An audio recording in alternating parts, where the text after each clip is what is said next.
What is going on, people? It's Matt from Liquid Loans, and in this video I'm joined by Braeden, a young go-getting entrepreneur from Canada who has made a name for himself in the world of esports and gaming and was a first mover in the field of nootropics for gamers to enhance their focus and performance. He's also a crypto investor, so I'm excited to find out more about him and how he sees the crossover that gaming and crypto will have in the future. So with no further ado, let's go. Hey Braeden, great to see you. Thanks for joining me on the Liquid Loans channel. Absolutely, man. Good to be here. Yeah, great to have you on. Listen, man, you're a young guy with his fingers in many pies, and it's pretty inspirational. I mean, you started a nootropics for gamers company. You're now venturing into the online education space. Can you give us a little bio and background about where you started and how you got to where you are now? Sure. I mean, I am a Canadian born who's now living in Thailand. I think growing up in Canada, I was a very average student, very average dude, no idea what I wanted in life. And then eventually stumbled onto kind of like the self-help things, a bit of Tony Robbins and that kind of stuff. Not a lot of that stuck with me, but I got very inspired at the idea that I can start asking more in my life. And what really pushed me over the edge was when I found Tim Ferriss, who pushed me into entrepreneurship. Followed that route for a long time. Tried to start my first business straight out of high school. It took about 3 years of hard grinding to get it off the ground, but with enough passion, I feel like anything's possible. And eventually I kind of earned that sort of like 4-hour work week freedom. I moved to Asia, first lived in Korea for a bit, now Thailand. And now I'm just deep in the weeds in esports, just grinding it out. And there's a bit of crossover into crypto I mentioned to you earlier, and I hope we get to dive into that here. But yeah, happy to be here. Yeah, man, we're definitely going to dive into that because obviously the crypto is the future. E-gaming's massive. How did you get into e-gaming actually? Let's talk about that for a bit. I mean, I grew up pretty obsessed with games. And like most people who like games, they want to figure out how to make games into a career.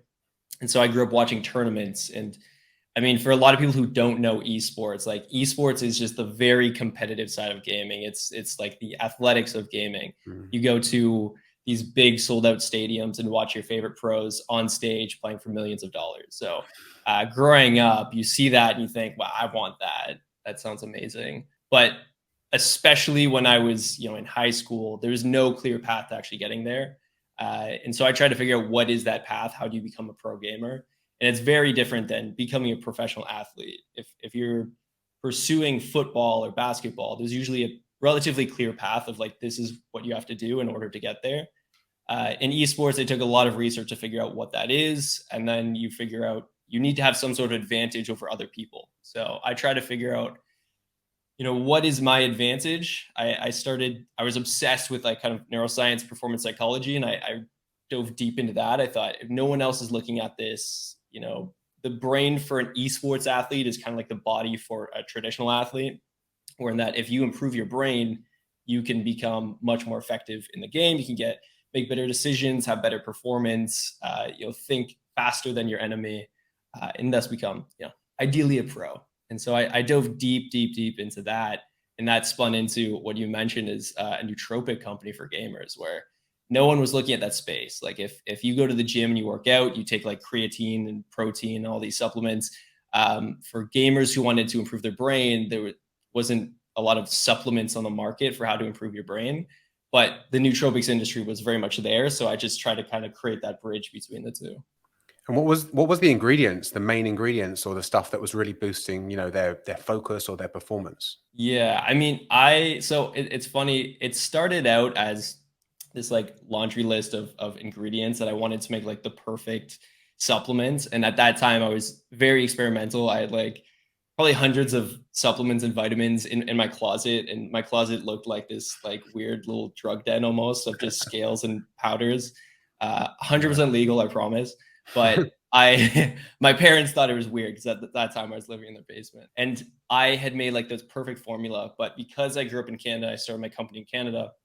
Creating a supplement there it's one of the hardest places to create a supplement. So I had to basically send my formula to Health Canada. They respond to me saying like, actually, we don't want you to have this many ingredients because it's too complicated and we don't know what's going to happen, and mitigate risks. So I kind of honed it down into, I believe it was like 6 or 7 different ingredients. Most of them were things that were going to be effective for everyone. So it's like vitamins. There's one compound called ginkgo biloba that's extremely well researched and very good at improving memory. A bit of caffeine in there because gamers love their caffeine. And then I had like an entire second formula of other stuff I wanted to have in like a second supplement because I couldn't put it all into one. But that actually didn't end up happening because I realized gamers actually want the energy and focus, which was kind of product A. Product B was more memory and learning, but selling that to gamers was a bit harder. They didn't really understand why they needed that. So the focus and energy supplement was kind of like you take this product with these like 6, 7 ingredients in it, get into flow state in your game, and you're good to go. And people just kind of rode with that and they love that. So, just kind of doubling down on that one supplement. Awesome. And it was quite a process to get it approved by, was it the health board in Canada? Yeah, I mean, it was crazy. I had started that company thinking that this was going to take like maybe 6 months to a year to get it off the ground. And at this time I had a lot of pressure from my parents because they're like, okay, you take 1 year off school, then you're going to university. And I was like, okay, I'll take 1 year off. And then by the end of 1 year, I had just started the process. And I said, okay, guys, like 1 more year. Then after 1 more year, Health Canada still hadn't approved it. And I said, like, okay, guys, like I'm going to keep working on this business. I have a lot of stuff to do, and I think it's going to get approved. I'm going to be good to go. It ended up taking like 2 years to get it actually approved, much to my parents' dismay, because I was just, working on my business, which they didn't think was anything. They thought I was just kind of like wasting my time and, working weird jobs, pouring money into my business, getting ready to manufacture the product. But yeah, it took a long time. Well, man, but still to have that grit and determination and not give up. I mean, when you're an entrepreneur, everything normally takes double, if not more, than you plan and the time that you allot for it to do, right? Yeah, I mean, it took. I thought it was going to be like 6 months to a year, and it was my first business. So you have these like very aspirational ideas for how quickly you can start a business, and then you have to learn about how to start a business, how to become an entrepreneur. You have to change your mindset in a lot of ways. I felt like I was starting from scratch with my mindsets. And then you have to figure out your niche. And my niche was like esports and supplements. I had to figure out both of those at the same time. So by the time I really got off the ground, I think it was about like probably a 3-year grind at it. And it was a lot of work and a lot of faith. And I feel like if I went back in time and had to do it again, like it'd be hard to do it all over again, because I just kind of had to like believe it was going to work out with almost zero proof that it was. And I mean, I made it here, so I'm quite happy. It's a great story, man. It's like, obviously you took it day by day, and it wasn't just building a business, right? It was self-development as well at the same time. 100%. I think that was part of it. Like, I am now building my second business, and to go from zero to launch is 1,000 times easier now because I've been through the self-development. And that was a huge part of what kind of slowed down the first business, but it was a necessary education that I had to get alongside building the business. What are some good tips anyone can do to enhance their focus or their performance before they begin any like big supplementation or anything like that? Yeah. I mean, I think it's a super helpful question for a few reasons. I mean, first, it's important to understand why your brain performance is so important. I mean, think about every single thing that you do, from your work, your relationships, everything in your life. And the key fundamental thing behind all of that is how well your brain's performing. If your brain performance 10% better, you'll probably get maybe 10% or more out of your life. If you're focused on making money, if you're focused on specific goals, you're going to attain those faster, you're going to make more money. So when it comes to improving your brain performance, a lot of people like to jump at, what pill can I take to make my brain better? And I mean, supplements and nootropics, I love them. They're interesting. But the first steps are the kind of boring fundamentals. And what I mean is like sleep, diet, exercise. If you exercise every day, there's research on exercise that shows it increases hormones and neurotransmitters in your brain that instantly improve your focus, attention, your ability to learn, things like this. Sleep similarly. If you sleep well every night, your ability to perform the next day increases up exponentially. Your your memory is literally stored at night. So your ability to learn is completely degraded if you're not getting enough sleep. And then I love diet, because diet is kind of like, a lot of these people will, and I see this a lot in esports gaming too, but this is very much true for everyone. A lot of people spend so much time trying to optimize their focus and attention and energy and drink 12 cups of coffee a day. And then it's like they're putting down the gas pedal at the same time that they're eating crap, which is like holding down the gas pedal and then slamming on the brakes at the same time. And they're confused why they're not going anywhere. They're shoving like sugar and fried foods into their mouth, and it's immediately just dropping their attention span, dropping their focus. So I would say the tips that I usually give like esports athletes, and I give to just about anyone who wants to improve their brain, is just try to sleep 30 minutes longer. Don't eat before sleeping. That's a huge one.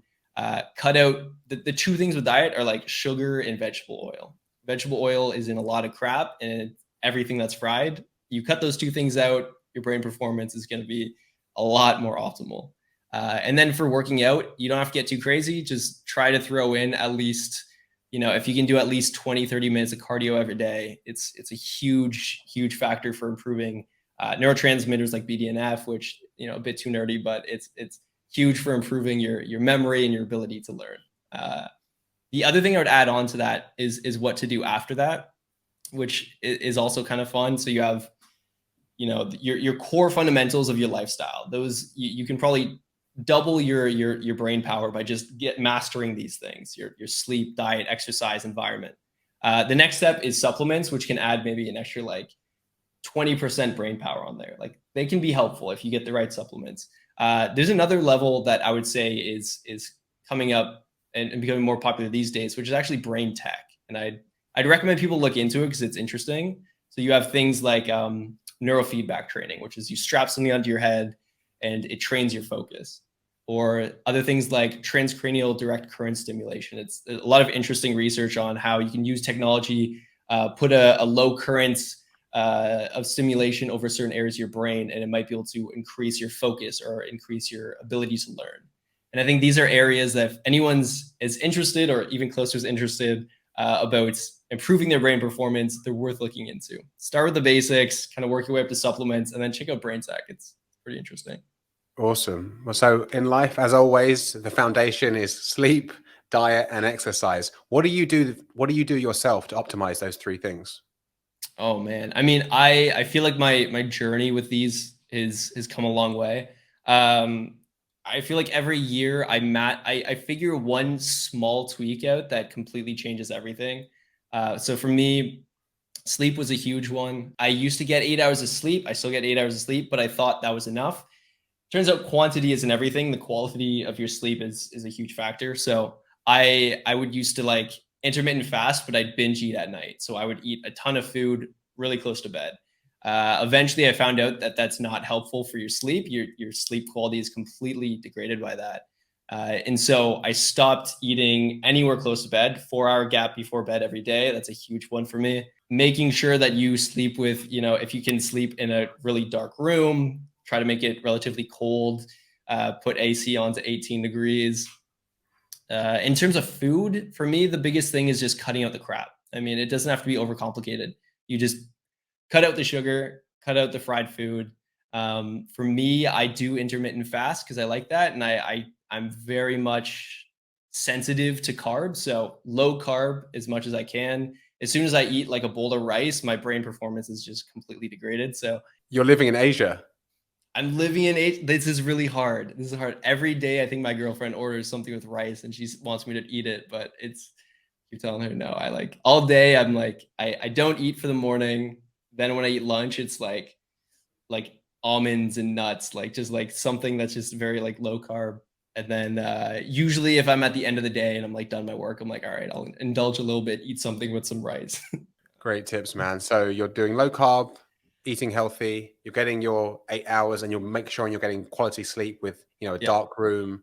You're, blocking out noise and making sure you're getting that REM sleep and what's not. And for your exercise? Yeah. So exercise I don't do anything too intense. I think if someone wants to get really intense with exercise, the problem with it is you need a lot more sleep to recover from it, and you're going to be a lot more sore in the day. So my focus on fitness is very much what is the maximum amount I can do every day before I get sore. So I do probably about 20-30 minutes of cardio every day.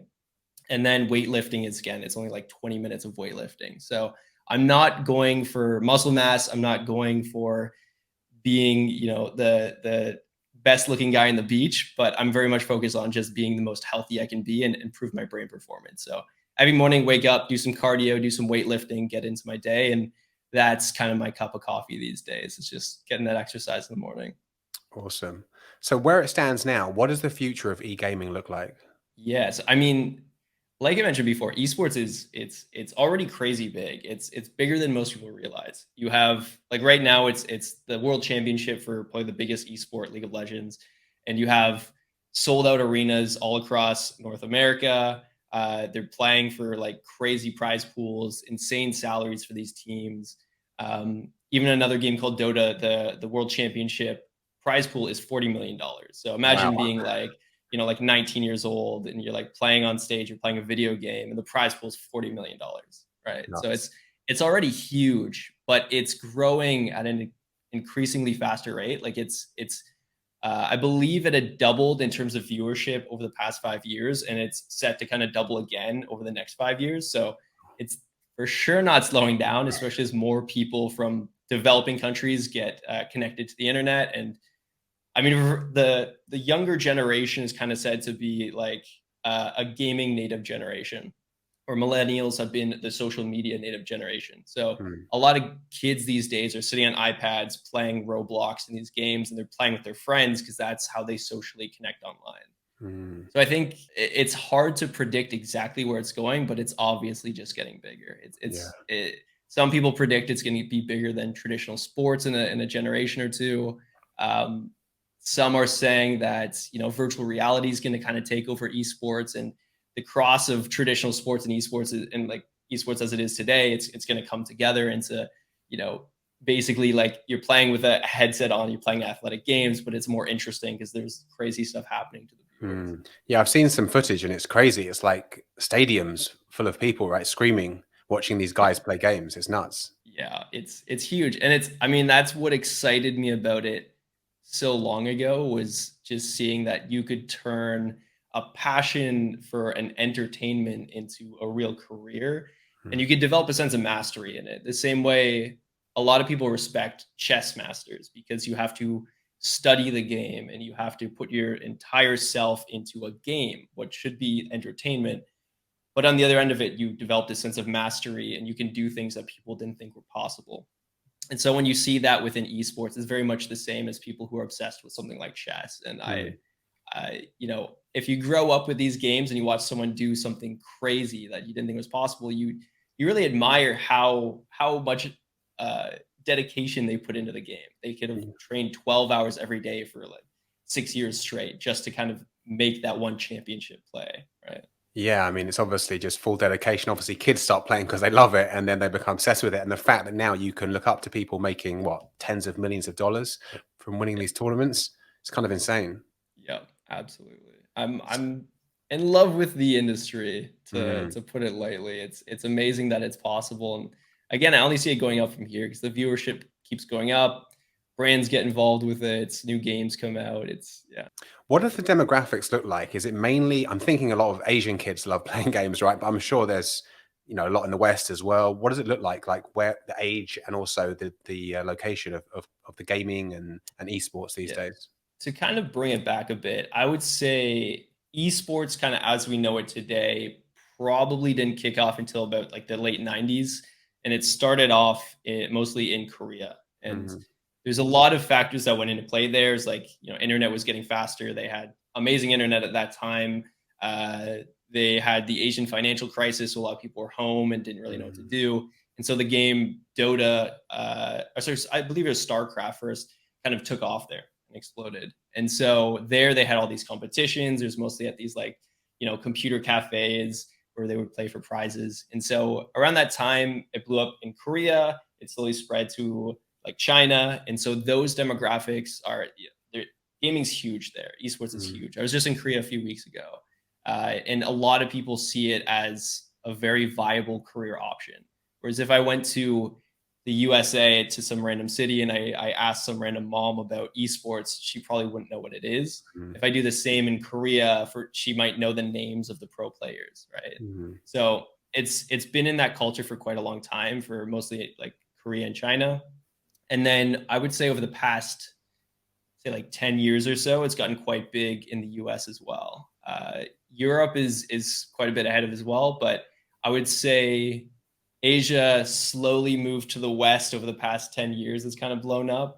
And then now it's kind of going into developing countries. So I'm in Southeast Asia. I see it slowly kind of springing up here. Mm. India is slowly becoming a big player in the space. Even the Middle East, they're putting a lot of money in there, but those are kind of like newer demographics. Then in terms of age, it's very much, like kids get into it quite young. They get very competitive, maybe in their like mid-teens, and then as a pro player, your longevity is probably until early 30s. That's kind of like the end of a typical esports career, just because in theory your mental skills kind of like slow down, your reactive speed slows down, and you kind of usually by then they start kind of burning out. Mm. But in terms of viewership, I mean, we're seeing as the generations like millennials, I would say we're probably like the big first esports viewership kind of demographic. As they get older, they keep watching it. We don't see that people stop watching it when they get older. Mm. So there's a lot of esports viewers and fans that are, say, like mid 30s and down to like maybe like 25, and then of course you have the newer generations just springing up. Interesting. So listen, man, you invest in crypto. You've been investing, I think, for a while. How does cryptocurrency and esports and e-gaming intersect? Yeah, I mean, that's a super interesting intersection. I think it's inevitable that crypto and blockchain technology will integrate into gaming. We can see good examples of it already with games like Axie Infinity, which was a pretty big game. A lot of there's like Thetan Arena, which is kind of like a mobile game.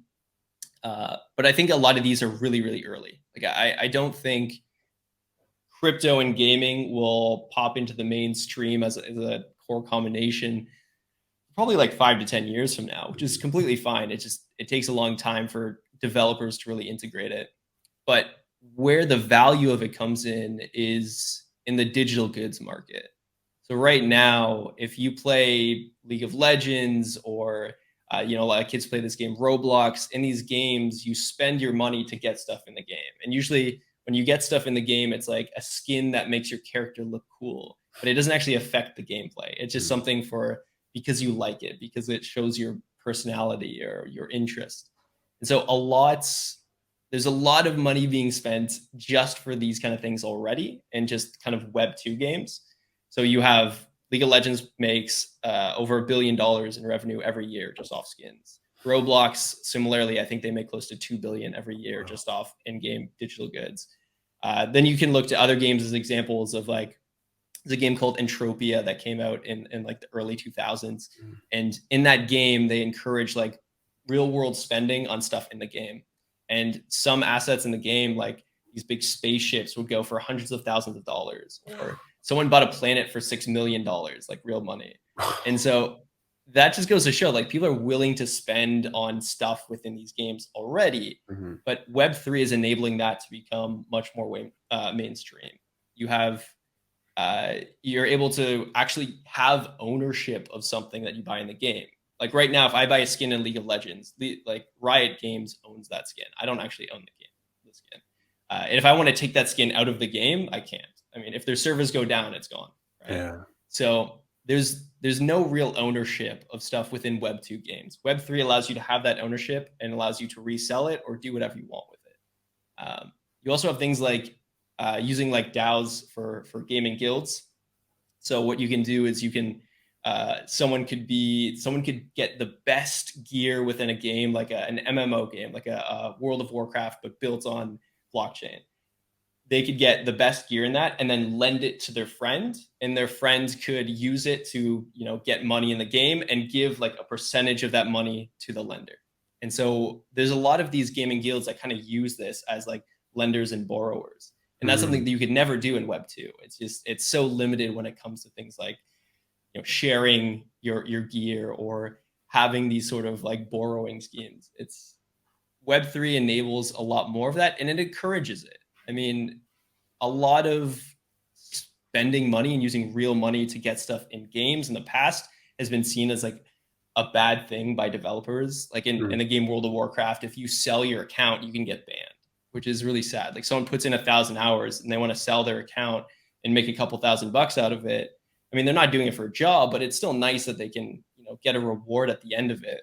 And then Blizzard bans them for it. So it's kind of sad that people can't get that extra real world reward, even though someone wants to buy it and someone wants to sell it, but the developer says no.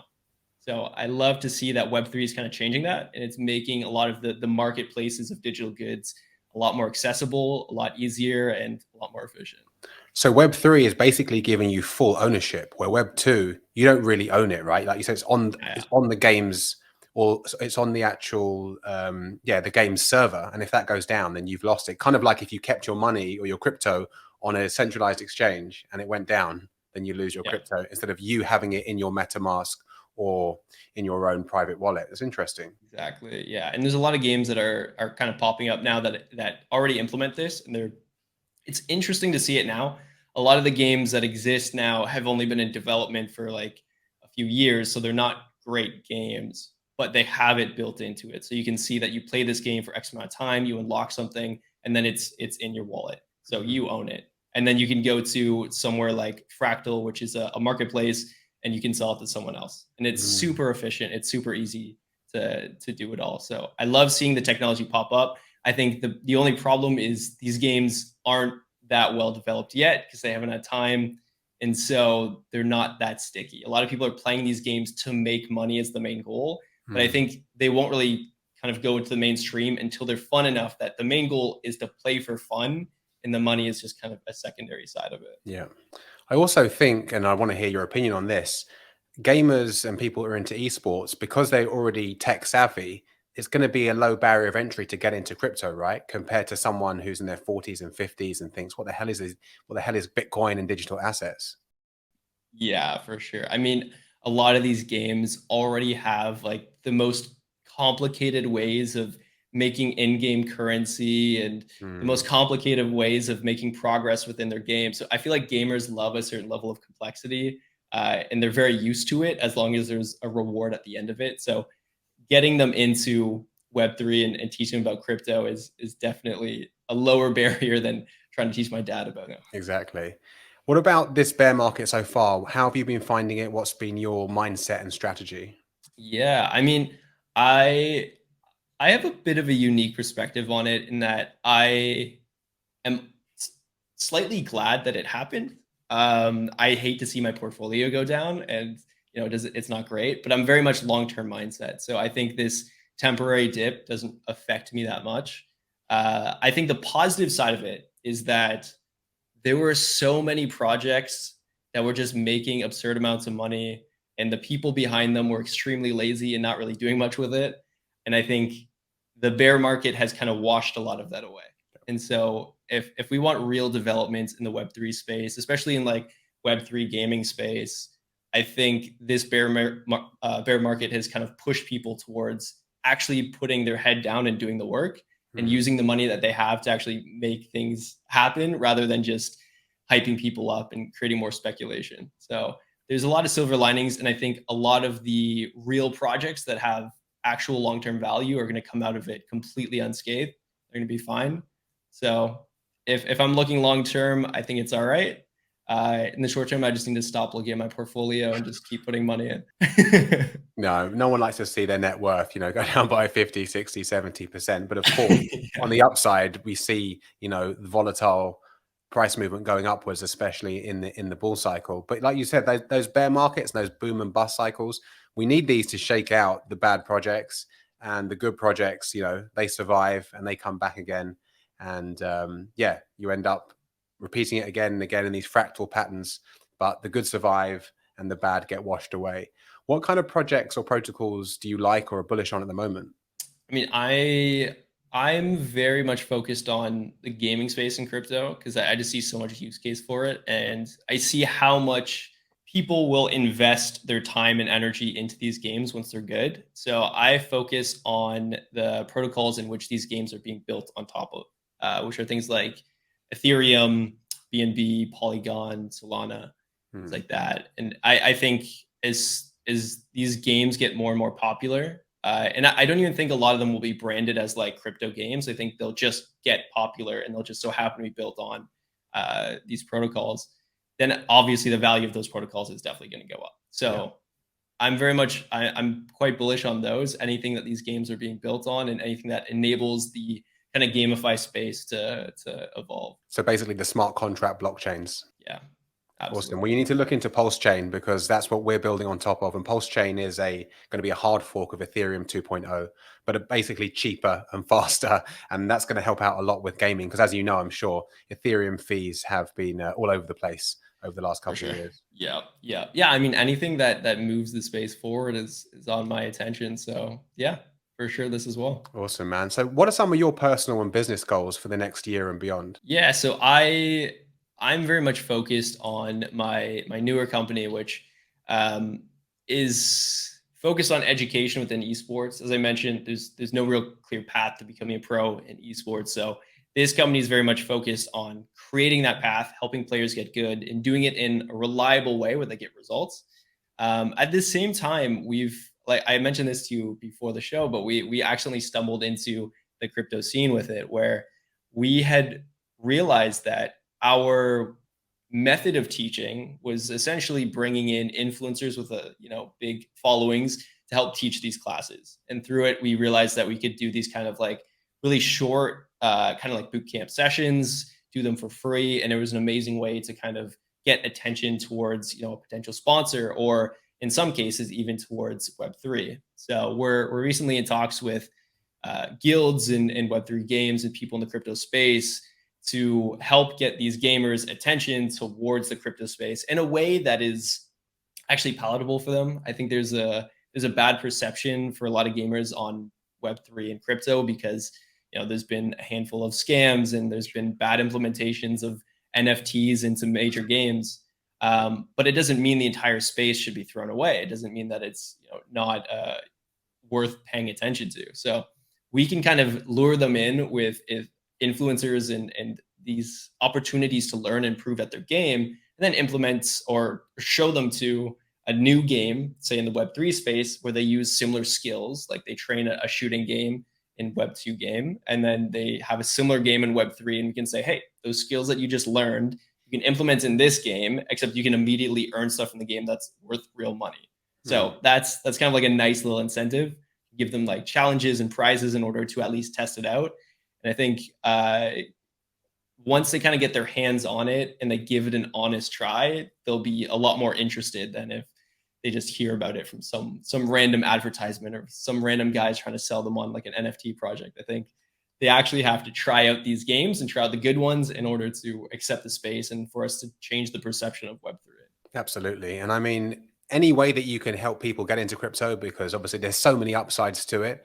And whether you're doing it through gaming or through comparing centralized finance to decentralized finance, I think is great. But like you said, there have been so many rug pulls or scams or just not good, unlegit projects that it can turn people off. So it's great that you're educating people and also showing them how it can benefit, both them and the gaming ecosystem and crypto in general too. Absolutely. I don't think it's like a hard sell for them. I think they just need to be introduced to it in the right way.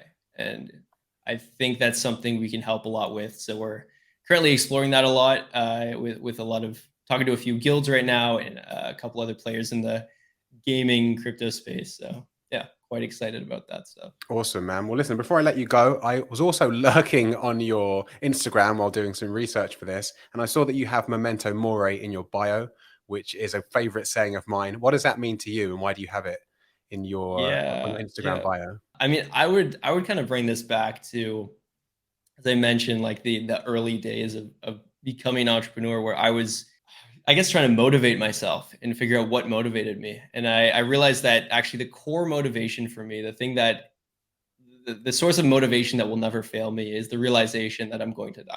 And I think, it's very morbid and it doesn't work for everyone, but um, it's actually a very positive thing for me that if I remember I'm going to die, and I think quite deeply about it, how fragile life is, it motivates me to at least just make the most of my day and to at least make the most of the life that I have.